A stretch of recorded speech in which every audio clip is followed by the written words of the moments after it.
Tenemos ahora mismo a las bolsas europeas cotizando con números mixtos. Tenemos por un lado al DAX alemán como uno de los peores, está cayendo ahora mismo el 0,85, es el índice que está claramente presentando los números rojos más abultados. En el lado opuesto está el índice italiano, el MIB de Milán, que sube el 0,52%. El IBEX está cayendo ahora mismo el 0,13. Hemos abierto más o menos en estos números una apertura mixta, un poco mostrando ciertas dudas. Hemos tenido un movimiento de caídas, de hecho el IBEX, que ahora mismo está en los 9.940 puntos aproximadamente, ha llegado a caer hasta los 9.964. Hasta los 9.795. Ha caído bastante, ha caído más de un 1% y desde entonces se ha recuperado. Hemos tenido, por tanto, una apertura más o menos en la línea que estamos viendo ahora, una primera caída y luego hemos tenido un movimiento de recuperación que nos ha vuelto a traer hasta estos niveles próximos a la apertura. Esto demuestra un poco que el escenario sigue siendo bastante resbaladizo, no hay una pauta clara, hay muchísimas dudas, las cosas siguen estando bastante complicadas y es bastante imprevisible lo que puede ocurrir. Cuando veamos ahora la situación técnica de los principales índices, veremos cómo esta semana se antoja decisiva, se antoja clave. Podemos tener un ataque hacia los soportes que en general están en los mínimos que se alcanzaron el pasado jueves. Si se pierde esa zona de soportes, muy mala noticia, porque el rebote que tuvimos en la sesión del viernes, incluso desde los mínimos del jueves, se volvería a invalidar, como ya ha ocurrido otras veces, y volveríamos a ahondar más aún en la tendencia bajista que tenemos muy fuerte planteada durante el último mes. Por contra, si conseguimos recuperar las principales resistencias que se perdieron la semana pasada, el rebote iniciado en los mínimos del jueves ganaría bastante tracción, ganaría momentum.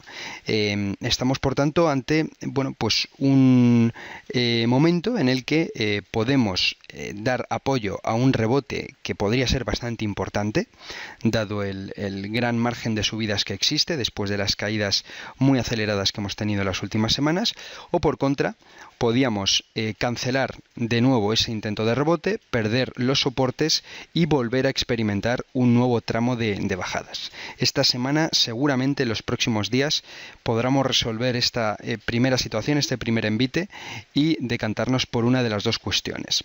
Lo que es muy difícil y es muy improbable que veamos es una consolidación en estos niveles. El que nos quedemos atrapados entre el soporte y la resistencia y a la espera de noticias, esto es bastante difícil. En una situación de muchísimo nerviosismo, casi de pánico como la que vivimos, normalmente de estas situaciones de pánico no se sale consolidando niveles.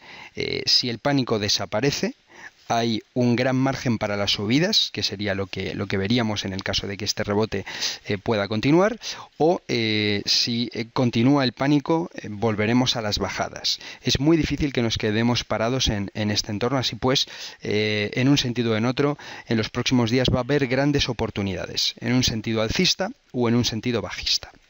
Bueno, hoy, de momento, lo que hemos tenido es una sesión muy alcista en Japón. El Nikkei ha tenido su mejor día en todo el año, ha subido el 4%, el índice de Tokio. Por un lado, el Nikkei ha cotizado la recuperación de las bolsas occidentales del viernes y, por otro lado, muy importante, la noticia de que el fondo de pensiones de Japón, que es el fondo de pensiones soberano más grande del mundo, podría duplicar su exposición a renta variable. Podría pasar de estar invirtiendo un 12% de sus más de $1 billón de tamaño en renta variable a alcanzar el 25%. Obviamente esa es una noticia muy explosiva para las acciones japonesas, que encontrarían a un demandante muy importante. Es una noticia que más o menos ya se sabía, pero ese 25% del que se está hablando ahora supera las previsiones. El mercado no pensaba que el fondo de pensiones podría llegar a dedicar un 25% de su tamaño a compra de renta variable. Más allá de esto, en Europa tenemos algunos datos macro que ya han salido. Hemos tenido unos precios de producción industrial en Alemania que han quedado de nuevo por debajo de lo esperado. Nuevo dato que confirma la tendencia absolutamente negativa de datos macroeconómicos en Alemania, y esta es seguramente la principal razón de la tendencia bajista del último mes, el fortísimo enfriamiento de la economía alemana, que incluso hay ciertos temores de que pueda entrar en una tercera recesión. De momento estamos lejos de eso y las autoridades alemanas lo niegan, pero es un temor que las bolsas han mostrado durante la semana pasada. Hemos tenido también buenos datos industriales en Italia, buenos datos de pedidos industriales y de ventas en Italia. Hemos conocido también que el superávit comercial de la eurozona ha quedado por debajo de lo esperado, una noticia que tampoco ha tenido demasiado impacto. Y esta tarde en Wall Street no esperamos ningún dato macro importante. Lo que sí que vamos a tener esta tarde son resultados empresariales en Estados Unidos muy importantes, entre otros los resultados de Apple, que vamos a conocer al cierre esta tarde. Resultados importantísimos. Apple es un catalizador autónomo del mercado. Lo que haga esa empresa tiene un peso enorme en los índices americanos y por tanto en los europeos. Entonces, atención a los resultados de Apple. Si son positivos, podría ser un punto de apoyo muy importante de cara a la sesión de mañana y a las venideras. Aparte de los de Apple, vamos a conocer también los de IBM, los de Halliburton y los de Texas Instruments. En resultados todos ellos importantes, pero desde luego que a destacar los de Apple. Y aparte de estos resultados empresariales, también mucha atención porque esta tarde vamos a tener la comparecencia de dos miembros de la FED que pueden hacer comentarios que sirvan al mercado. Recordamos que una de las principales razones que llevó a las bolsas a empezar a rebotar el jueves fueron unas declaraciones de un miembro de la FED, de Bullard, que dijo que la Reserva Federal podría plantearse el no reducir el quantitative easing si es que hay un contagio del enfriamiento de Europa a la economía americana. Esa noticia fue muy bien recibida por las bolsas. Todo lo que sean nuevas declaraciones en esa línea, en la línea de es posible que las compras de la FED no terminen inminentemente si es que la Reserva Federal ve peligro en el enfriamiento que está teniendo Europa hacia su economía, eso podría ser una muy buena noticia para las bolsas y apoyar claramente las subidas. Ahora mismo ya se está empezando a pensar que los tipos de interés no van a subir tan pronto como se temía. Más o menos lo que el mercado tiene descontado es hacia la mitad del año que viene, junio-julio. Bueno, pues se está empezando a entender que podría retrasarse la subida de tipos de interés. Lo estamos viendo en el dólar, que está perdiendo algunas posiciones durante los últimos días. Si además de a eso le añadimos la posibilidad de que la Reserva Federal no reduzca los estímulos, esa podría ser uno de los principales catalizadores que nos llevan a recuperar los niveles que hemos perdido durante la semana pasada. Bueno, echando un vistazo al resto de la agenda de la semana, el martes tendremos en primer lugar el PIB de China, dato bastante importante. Conoceremos también las ventas al por menor de China y la producción industrial, datos muy importantes en China mañana. En Europa mañana martes no habrá datos importantes, pero en Estados Unidos conoceremos las transmisiones de viviendas y habrá también resultados empresariales importantes mañana martes. Conoceremos los de Coca-Cola, los de McDonald's, los de Travelers, United Technologies, Verizon, Yahoo y Lockheed Martin. El miércoles conoceremos las actas de la última reunión del Banco de Inglaterra. Dato importante sobre todo para la cotización de la libra esterlina. La libra esterlina la semana pasada tuvo una debilidad muy clara, pero en las últimas horas se está volviendo a apreciar. Bueno, esas actas de la reunión del Banco de Inglaterra podrían ser bastante importantes. En Europa tampoco conoceremos ningún resultado, ningún dato macroeconómico el miércoles. En Estados Unidos conoceremos datos de inflación. Conoceremos también el miércoles las reservas semanales de petróleo, dato importante para mover el petróleo, que luego hablaremos de él, se está recuperando en las últimas horas. Y en cuanto a resultados empresariales, el miércoles conoceremos los de General Motors, los de AT&T y los de US Bancorp. El jueves, datos en China. el PMI de manufacturas de HSBC, conoceremos en China. También conoceremos el PMI en Japón, y en Europa conoceremos el dato de empleo de España del mes de octubre. Dato importante. Conoceremos el clima empresarial y el PMI de Francia. Conoceremos también los PMIs de otros países de Europa, el PMI de servicios y de manufacturas de Alemania, el general de la eurozona, dato bastante importante. Conoceremos también la confianza del consumidor en la eurozona, las ventas al por menor en el Reino Unido, el IPC de Italia. Ya en Estados Unidos conoceremos el dato de empleo semanal, conoceremos el índice de precios del mercado inmobiliario, conoceremos el PMI de manufacturas y de servicios en Estados Unidos, conoceremos el índice de indicadores líderes de la Conference Board, la actividad manufacturera de la Fed de Kansas y el balance de la Fed en Estados Unidos. En resultados empresariales el jueves conoceremos los de 3M, los de Amazon, los de Caterpillar, los de Eli Lilly y los de Microsoft. Resultados empresariales también muy importantes el jueves. Seguramente esta es la semana en la que vamos a conocer resultados empresariales más importantes en Estados Unidos. Y por último, el viernes conoceremos el índice GfK de confianza del consumidor en Alemania, conoceremos las ventas al por menor en Italia, conoceremos las ventas de viviendas nuevas en Estados Unidos y resultados empresariales de Bristol Myers, de Colgate, de Ford y de Procter & Gamble. El viernes también habrá una comparecencia de Peter Praet, miembro del Banco Central Europeo. Así pues, la semana en cuanto a datos macroeconómicos no es especialmente intensa, no vamos a conocer ninguna referencia demasiado importante, sí que las vamos a conocer en China, sobre todo mañana martes, pero ni en Estados Unidos ni en Europa vamos a conocer referencias macroeconómicas decisivas. Sí que va a ser muy importante, por un lado, los resultados empresariales que se vayan conociendo, ese es un primer catalizador muy importante que tiene el mercado, y sobre todo, y más importante aún, las declaraciones de los miembros de los bancos centrales, ambos lados del Atlántico, los de la Reserva Federal y los del Banco Central Europeo, para tratar de definir un poco las expectativas del mercado sobre posibles nuevos movimientos.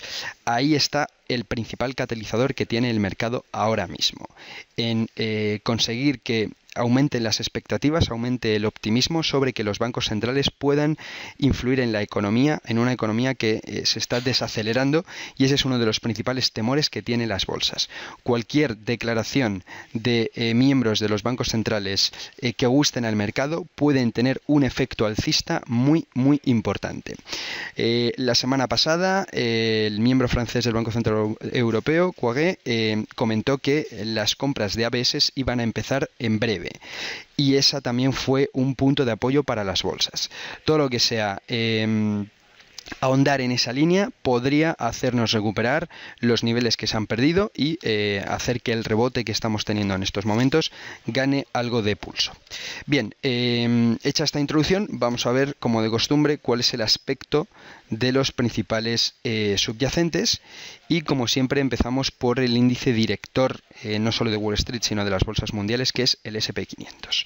Bueno, como vemos, se puede ver perfectamente la situación en la que estamos, cotizando con un soporte muy claro, que son los mínimos del pasado jueves, aproximadamente en la zona de 1820 puntos en el S&P 500. Ese es un primer nivel clave, 1820. Si nos fijamos abajo en el RSI, en esa zona el RSI alcanzó sobreventa, perforó la zona de 30 puntos y llegó aproximadamente a los 28, y de ahí se produjo el primer rebote que estamos teniendo ahora, y tenemos una doble zona de resistencias. La primera de ellas estaría aproximadamente entre los 1895 puntos, nivel en el que más o menos estamos cotizando ahora mismo, y por la parte de arriba tendríamos los 1910, que fue donde se canceló este intento de rebote el 13 de octubre. Bueno, La semana pasada veníamos comentando los posibles niveles de intento de rebote que se han ido cancelando. El propio 13 de octubre comentábamos la posibilidad de establecer un rebote que se canceló. Tocamos estos mínimos de 1910 y nos fuimos rápidamente abajo. Se perdieron esos niveles del 13 de octubre y las caídas se aceleraron. Algo parecido ocurrió entre el 9 y el 10 de octubre, cuando las bolsas perforaron los mínimos del día anterior, del 8 de octubre, y las caídas se aceleraron. De momento, todos los intentos de rebote que hemos tenido en estas últimas 2 semanas se han cancelado. Vamos a ver si este intento de rebote que estamos teniendo ahora, desde la zona de 1820 puntos aproximadamente, puede tener continuidad. Si superamos los 1910 puntos, el aspecto técnico de las bolsas mundiales mejoraría mucho. Habríamos podido sobrepasar la primera zona de resistencias, que repito estaría entre los 1895 y los 1910 puntos aproximadamente, y las cosas empezarían a mejorar. Nos encontraríamos ya una segunda resistencia muy lejana en la zona de 1970 puntos. Desde luego que todo lo que fuese terminar la semana por encima de los 1910 y más cerca de la zona de 1970 sería una muy buena noticia y una señal de normalidad en el mercado. Los pánicos se habrían evaporado y estaríamos recuperando la tendencia alcista, que recordemos, ahora mismo el mes de noviembre y el mes de diciembre son meses estacionariamente muy alcistas, meses donde las bolsas lo hacen bastante bien. Podríamos apoyarnos en ese hecho y en la sobreventa que hemos registrado. Si vamos un poco más atrás, vemos cómo esta sobreventa que hemos tenido el 15 de octubre es la mayor, en todo el año. Aquí en el mes de febrero tuvimos algo de sobreventa, pero tendríamos que irnos más atrás hasta noviembre de 2012 para ver una sobreventa similar.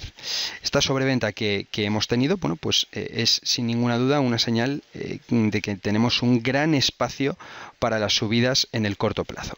Superando la zona, repito, de 1910 puntos, el aspecto técnico del SP500 y por tanto de Wall Street y seguramente también del resto de bolsas europeas mejoraría muchísimo. Por encima de la zona de 1910 podríamos intentar sin duda posiciones largas, buscando una vuelta a la normalidad. Desde luego que si se pierden los 1820 puntos habría que salir rápidamente del mercado, porque estaríamos ante un nuevo tramo bajista potencial bastante importante en las bolsas, por lo menos de Estados Unidos. Si echamos un vistazo al Nasdaq, al índice tecnológico, pues tenemos una situación relativamente parecida.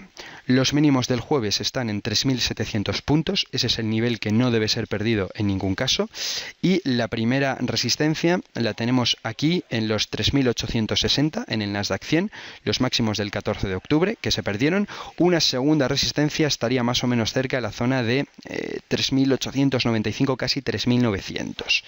La doble resistencia que tenemos aquí estaría entre los 3.860 y los 3.900 puntos aproximadamente en estos dos niveles. Por encima de los 3.900 puntos, el Nasdaq de nuevo se vuelve completamente o claramente alcista, y el aspecto técnico mejoraría mucho. Los resultados que se den a conocer en Apple pueden jugar una baza muy importante para conseguir superar los 3.900 puntos y volver a una zona de normalidad. Vimos también cómo el RSI alcanzó sobreventa en el Nasdaq, unos niveles de sobreventa que no se veían, de nuevo, en todo 2014 no se alcanzaba la sobreventa en el Nasdaq. Tendríamos que remontarnos hasta, del mismo modo, noviembre de 2012 para ver al RSI marcando niveles de sobreventa relativamente similares a los que alcanzó la semana pasada en el Nasdaq. Si nos vamos a Europa, el Eurostoxx, tenemos los mínimos del pasado jueves en los 2.780 puntos aproximadamente, muy por encima desde luego de lo que estamos ahora. El rebote en Europa ha sido bastante importante, sobre todo porque el jueves se dejaron estas velas con una mecha inferior enorme. Ahora mismo tenemos al Eurostoxx casi un 5% por encima de los mínimos del pasado jueves. Aquí hay un espacio muy importante para aguantar caídas. Tendríamos que perder más de un 5,5% para tocar estos niveles, atravesarlos, y entonces sí que las cosas se complicarían muchísimo en Europa, donde el rebote desde los mínimos del pasado jueves es mayor que en Estados Unidos, y tenemos una resistencia muy clara en la zona de los 3.000 puntos. Si conseguimos superar los 3.000 puntos en Eurostoxx, de nuevo, el aspecto técnico del índice pues mejoraría bastante. Hasta la zona de máximos anuales del 19 de septiembre nos separaría desde los 3.000 puntos aproximadamente un recorrido del 9% todavía, que podríamos explorar de aquí a finales de año. El primer objetivo es, de momento, superar los 3.000 puntos. La sobreventa que registramos en el Eurostoxx la semana pasada sí que nos es más familiar. En el mes de agosto, el índice, con esta corrección tan importante que tuvo, también alcanzó niveles de sobreventa relativamente similar. Así pues, la corrección en términos comparables ha sido más fuerte en Estados Unidos que en Europa. En Estados Unidos no teníamos referencias parecidas, no habíamos experimentado una corrección parecida. En Europa sí. En Europa vimos lo que pasó durante la segunda mitad de julio y la primera semana de agosto. El RSI alcanzó estos niveles de sobreventa y desde entonces tuvimos un rebote importantísimo que nos llevó de nuevo a la zona de máximos anuales en Europa, que se alcanzaron el 19 de septiembre. Luego las cosas se han vuelto a complicar sobremanera. De momento, lo que tuvimos aquí el 19 de septiembre, cuando el Eurostoxx llegó a esta zona de los 3.306, fue un ataque a los máximos anuales, a estos máximos que se habían atacado el 9 de junio aproximadamente y luego el 19 de junio, creando aquí una especie de triple techo. Cuando nos volvamos a aproximar a estos niveles de 3.010 puntos aproximadamente en el Eurostoxx, seguro que tendremos problemas para sobrepasarlos. Entonces, lo que tuvimos a partir del 19 de septiembre fue, en un primer momento, un fracaso en superar resistencias.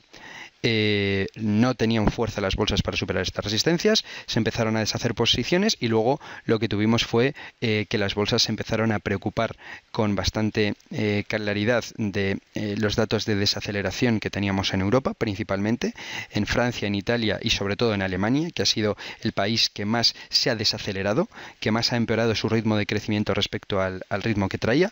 Y luego, bueno, pues por supuesto ha habido también decepciones con el Banco Central Europeo, cuando en la anterior reunión no cuantificó el importe de los ABS, de la compra de ABS, y no hizo ninguna declaración sobre un posible quantitative easing. Y luego ha habido otros asuntos, pues, como las protestas en Hong Kong, la crisis del ébola y sobre todo la pérdida de niveles técnicos muy importantes que han desatado todo este proceso correctivo tan importante que hemos tenido. Así pues, el Eurostoxx, importante cerrar la semana por encima de los 3.000 puntos. Sería una muy buena señal en el corto plazo. Si vamos al DAX, aquí los mínimos están en 8.350. Ahí están los mínimos del pasado jueves, nivel que no se debe perder. Tenemos una primera resistencia en la zona de los 8.900, a la que ya nos hemos acercado en el día de hoy, y aquí ha entrado bastante papel vendedor. Nos hemos acercado a la primera resistencia a los 8.900 y nos hemos alejado bastante. El DAX es uno de los peores índices en el corto plazo y bueno, es el que perdió claramente niveles técnicos más evidentes. Cuando perdió los 8.900 puntos, pues lo que hicieron fueron acelerarse muchísimo las caídas. Esos 8.900 puntos es la primera asignatura pendiente en el DAX. Sobrepasarlos y sobrepasar a continuación los 9.000, esta es la doble zona de resistencias que tendría que sobrepasar el DAX, mejoraría muchísimo el aspecto técnico del DAX y por ende de todas las bolsas europeas. El conseguir un cierre semanal del DAX por encima de los 9.000 puntos sería una muy buena noticia para las bolsas europeas. Eliminaría muchísimos peligros bajistas si el DAX termina la semana por encima de los 9.000 puntos. Si, como de costumbre, echamos un vistazo a la comparativa con el IBEX, bueno, pues mientras este gráfico tenga pendiente alcista, quiere decir que el DAX lo está haciendo mejor que el IBEX. Cuando tiene pendiente bajista, quiere decir lo contrario. Bueno, pues desde el 14 de octubre, desde luego que ahora cuando veamos el IBEX lo vamos a ver. La semana pasada, los 2 días de fuertes caídas afectaron muchísimo más al DAX que al IBEX. Al IBEX que al DAX, perdón.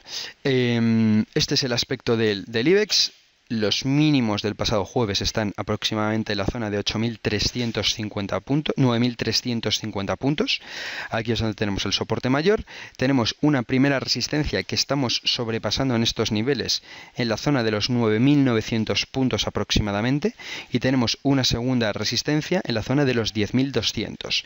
Esta es la zona de resistencias en el IBEX. Si el IBEX consigue terminar la semana por encima de los 10.200 puntos, de nuevo, su aspecto técnico mejoraría muchísimo. Esto iría en paralelo a que el DAX terminase la semana por encima de los 9.000 puntos. Sería una muy buena noticia para el IBEX 35 terminar la semana por encima de los 10.200. De momento estamos sobrepasando la primera resistencia aproximadamente en los 9.900 puntos. Si comparamos el comportamiento del IBEX con la bolsa de Milán, bueno, pues vemos que desde el 15 de octubre el IBEX lo viene haciendo bastante peor. El IBEX la semana pasada, sobre todo lo que pasó en la sesión del miércoles y también en la sesión del jueves, también un poco por el contagio que provocó Grecia, con estas negociaciones que está teniendo Grecia para salir de su plan de rescate, que no están teniendo demasiado aplauso por parte del mercado. El IBEX 35 fue durante la semana pasada el peor índice europeo, en contra de lo que venía haciendo, que estaba siendo uno de los mejores. Bueno, pues tanto en las subidas como en las bajadas, en la semana pasada fue el peor índice europeo y por tanto podría ser uno de los que tuviese un mayor margen de mejora. Mañana a las 12 tendrá lugar el seminario semanal sobre táctica sobre acciones. A las 12 comentaremos qué acciones en un contexto de recuperación de las bolsas, qué acciones españolas podrían ser las más alcistas, las que más se beneficiasen, sobre todo si el IBEX consigue superar los 10.200 puntos y volver a enlazarse con la tendencia alcista tan clara que viene mostrando desde mediados de 2012. Bien, dejamos ya la renta variable y vamos a ver el eurodólar. Para examinar el eurodólar, lo que hacemos es ir a un gráfico más rápido, a un gráfico de 1 hora, para tener algo más de precisión en lo que está ocurriendo. Bueno, pues lo que vemos es que un poco el escenario no ha cambiado demasiado en el eurodólar. La zona de 1,25 detuvo las caídas el pasado 3 de octubre. Este es el primer soporte, el soporte estructural, el soporte que seguramente va a costar perforar a la baja. De momento estamos lejos. Desde la zona de 1,25 tuvimos un primer rebote hasta la zona de 1,2785, donde tenemos la primera resistencia. Aquí volvimos a caer, conseguimos sobrepasar esta zona al mediodía, el 15 de octubre. Sobrepasamos esta zona de 1,2785 y tuvimos algo más de subidas hasta la zona de 1,2835 aproximadamente. Esos niveles se han perdido y ahora de nuevo el primer soporte está en la zona de 1,2785.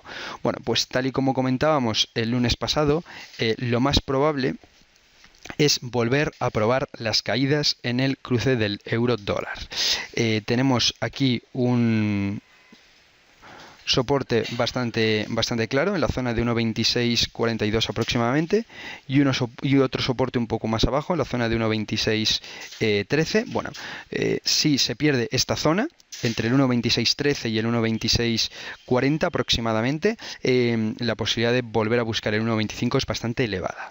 El escenario central pasaría por probar esta zona durante los próximos días, esta zona entre 1,2613 y 1,2640, salvo que consigamos sobrepasar esta zona de 1,2835, entonces podríamos volver a apostar por las caídas. Los soportes y resistencias en el cruce del euro-dólar, que más o menos está consolidando niveles después de caer con bastante fuerza desde el mes de mayo, desde 1,40 casi hasta la zona de 1,25, ha tenido un rebote hasta el entorno de 1,28 aproximadamente, lo que podría considerarse un movimiento de consolidación que, bueno, pues puede ser perforado a la baja o al alza, ¿no? Por encima de 1,28. Decíamos 1,2835, las posibilidades de volver a buscar niveles de 1,30 aumentarían. Si perdemos el 1,2642 y el 1,2613, la posibilidad de volver a buscar la zona de 1,25 ganaría también bastantes enteros. Bien, nos vamos ahora al oro, que ya comentamos la semana pasada que es un activo que está cambiando claramente su aspecto. Bien, el oro encontró soporte en la zona aproximadamente de $1.180, que si nos remontamos al pasado,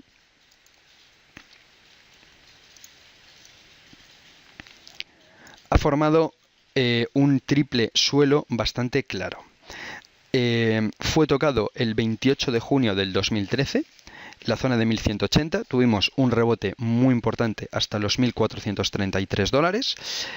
Fue tocado una segunda vez el 31 de diciembre del año pasado, volvió a organizarse un rebote muy importante hasta la zona de $1.388 y ha sido tocado por tercera vez recientemente, en concreto el 5 de octubre. Y de momento estamos rebotando y ya nos alejamos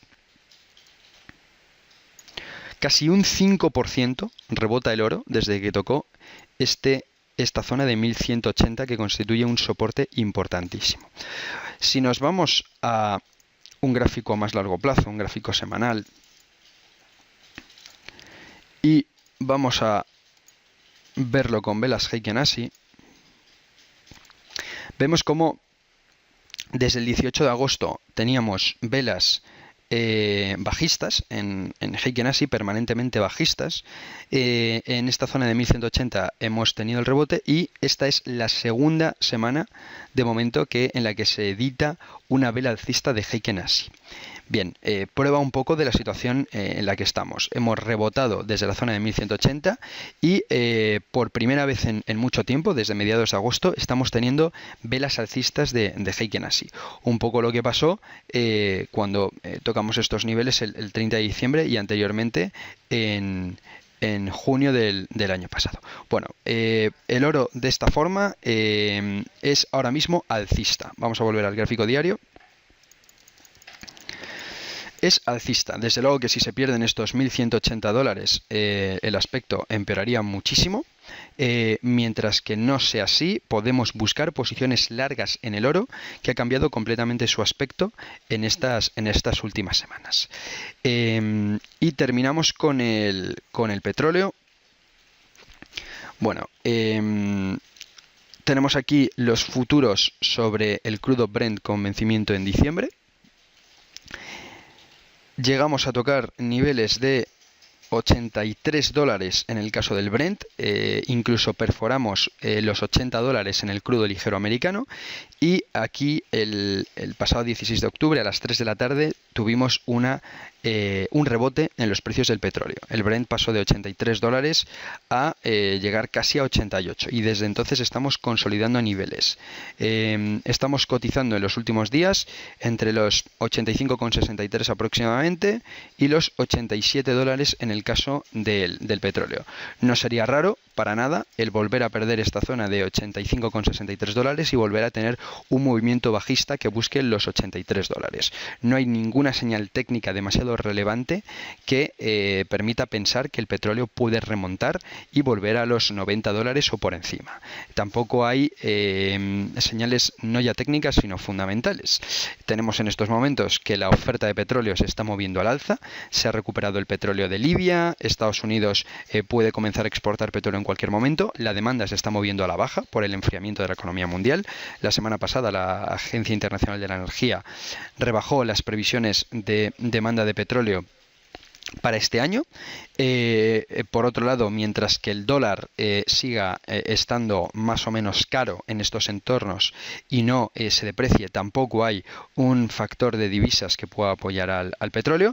Y hemos conocido también recientemente, la semana pasada, que Arabia Saudí no quiere recortar la producción de petróleo, como sí que quieren otros países de la OPEP, como Venezuela o Rusia. Entonces, no hay en estos momentos ningún motivo para pensar en un rebote importante en el petróleo. Si nos fijamos en el gráfico, en el spread entre el Brent y el crudo ligero americano, bueno, lo tenemos ahora mismo la diferencia en $3,70 a favor del Brent, que como vemos es más bajista que el petróleo americano. En toda la caída desde el 10 de octubre, en esta última caída, el Brent ha pasado de cotizar $6 por encima del crudo americano a hacerlo en 3,5, incluso llegar a hacerlo en 3,24. Lo normal es que si hay una nueva caída en el precio del petróleo, el Brent caiga más que el crudo americano. El Brent se está comportando con muchísima más volatilidad que el crudo americano, tanto en las caídas como en una eventual subida si es que esta existiese, ¿no? Entonces, seguramente tendría más sentido estar posicionado sobre el crudo Brent en un sentido bajista que sobre el crudo americano. Bien, pues concluimos. Aconsejarles muchísima prudencia. El uso de stop loss, desde luego que los niveles técnicos que hemos señalado deben ser vigilados. Estamos en un impasse, en una posible recuperación de las enormes caídas que venimos arrastrando, o bien en un nuevo intento cancelado de recuperación, el que perdamos los niveles técnicos, los mínimos del pasado jueves, sobre todo en Estados Unidos. En Europa estamos muy lejos. Esa sería una muy mala señal para las bolsas. Volveríamos a caer con bastante fuerza. Esta semana seguramente podamos resolver esta etapa de dudas a las puertas de las resistencias y ligeramente o más por encima de los soportes. Y si conseguimos superar esas resistencias que hemos comentado, el aspecto técnico mejoraría y por tanto podríamos aspirar a conseguir armar un rebote bastante fuerte de aquí a final de año que nos lleve a cerrar, quién sabe, incluso si por encima de máximos anuales o por lo menos cerca de ellos. Muchísima prudencia, por tanto, y muchísima suerte con sus posiciones. Gracias y buenos días.